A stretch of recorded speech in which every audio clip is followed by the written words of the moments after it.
राम जी सभी को आपका अपना चैनल डीएस हिंदी कहानियों में आपका स्वागत है। बहुत समय की बात है, जंगल की पीछे वाली पहाड़ी पर 4 चोर रहते थे।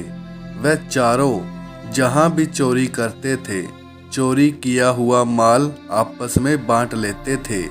उन चारों का प्यार आपस में बहुत था, पर ये प्यार मतलब का था।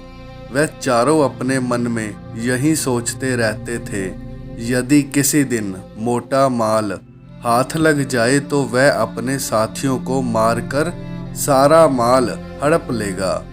सारे चोर इसी मौके की तलाश में थे, पर अभी तक उन्हें ये मौका हाथ नहीं लगा था।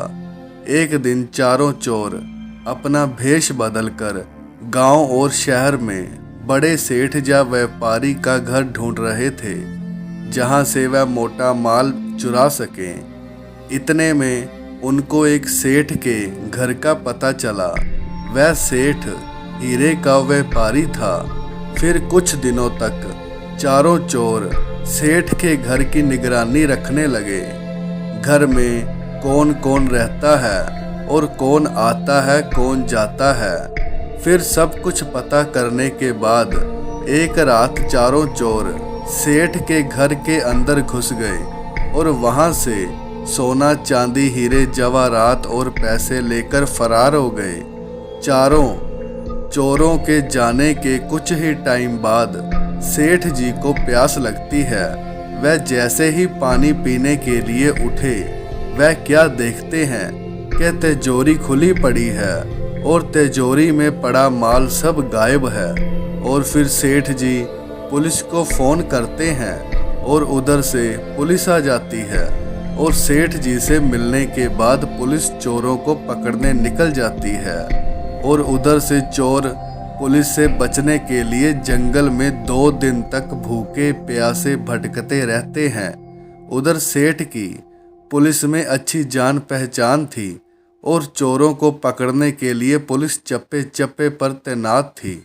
अभी जंगल से निकलना चोरों के लिए खतरे से खाली नहीं था। इसीलिए चारों चोर सोचने लगे कि कुछ दिनों तक हमें जंगल में ही छुप कर रहना होगा। कुछ दिन तक तो चोरों ने भूख प्यास बर्दाश्त की, लेकिन जब भूख प्यास बर्दाश्त से बाहर हो गई तो चारों चोरों ने शहर से खाना मंगवाने का फैसला किया। और फिर आपस में सलाह करके 2 चोर शहर को निकल गए खाना लेने के लिए। और वह दोनों जैसे तैसे करके पुलिस से बचते बचाते शहर पहुंच गए। और वहां जाकर उन दोनों ने भरपेट खाना खाया और खूब शराब पी।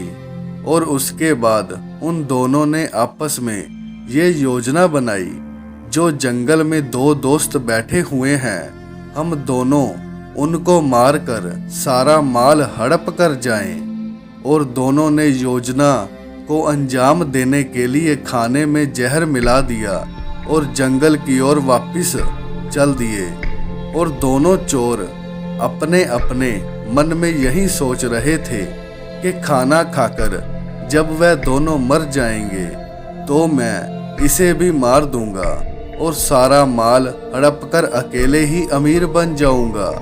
उधर जंगल में बैठे हुए दोनों चोरों ने खाना लेने गए हुए साथियों को मारने की योजना पहले से ही बना ली थी। वह भी उन्हें मारकर सारा धन हड़प कर लेना चाहते थे। जब दोनों चोर शहर से खाना लेकर घर आए तो जंगल में ठहरे हुए चोरों ने अपने साथियों पर हमला कर दिया और उन्हें मौत के घाट उतार दिया। अपने साथियों की हत्या करके वह दोनों चोर आराम से खाना खाने बैठ गए। खाने में पहले से जहर मिला होने के कारण ये दोनों भी तड़प तड़प कर मर गए। इसीलिए कहते हैं कि बुरे का अंत हमेशा बुरा ही होता है।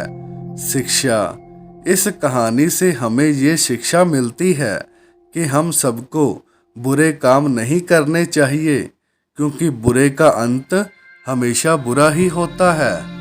राम राम दोस्तों, कैसी लगी आपको ये कहानी? अगर अच्छी लगी हो तो प्लीज़ हमारे चैनल को लाइक शेयर सब्सक्राइब जरूर कीजिएगा। धन्यवाद।